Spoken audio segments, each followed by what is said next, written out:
July 11, 1986. A classified jet slices through the night sky. Minutes later, it's gone.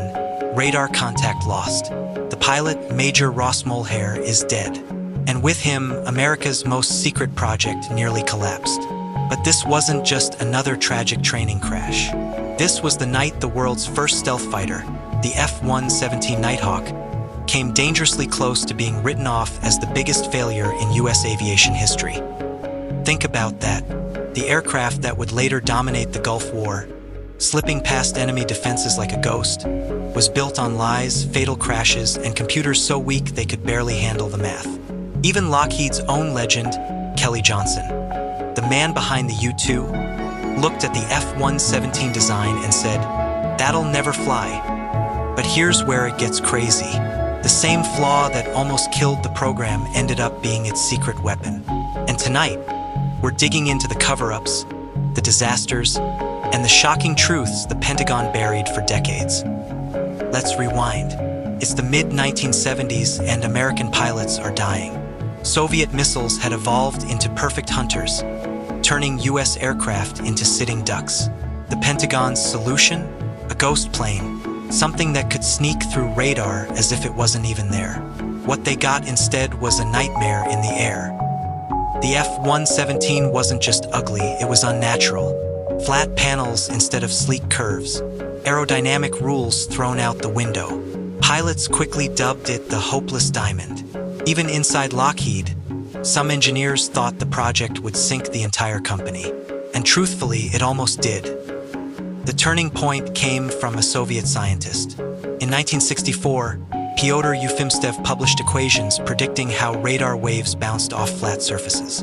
His government ignored it. But when Lockheed engineers saw it, they realized this was the blueprint for invisibility. There was one problem: the 1970s computers couldn't design smooth curves with the equations. So engineers were forced to build an aircraft from jagged, flat panels. It looked insane, but maybe, just maybe, it could disappear from radar. Skunk Works programmers created a tool called Echo 1 and fed the equations into a Cray supercomputer. What came out wasn't a fighter jet. It was a flying shard of broken glass. When program director Ben Rich asked Lockheed's board for another $10 million to build prototypes, executives almost laughed him out of the room. The company was already bleeding cash. Betting it all on this diamond looked suicidal. But against all odds, Rich walked out with the money. The gamble had begun. The program was shaky from day one. By 1980, budget cuts canceled it completely. For months, America's stealth dreams were dead. When the project was revived in 1981, the problems only got worse. The Nighthawk was unstable in all directions. Without computer corrections, it would spin out of control. Pilots called it the Wobblin' Goblin. Imagine flying a jet that shook violently at low speed, knowing if the computer died, so did you. The warning signs came early. In 1979, a prototype called Have Blue was destroyed after a simple engine clamp failed, sparking a fire. The pilot survived, but the message was clear. This jet was fragile. The Air Force pushed ahead anyway. Then came July 11th, 1986. Exactly 7 years after that first crash, Major Mulhare's F-117 went down in California, killing him instantly and starting a massive wildfire. But what happened afterward is straight out of a spy novel.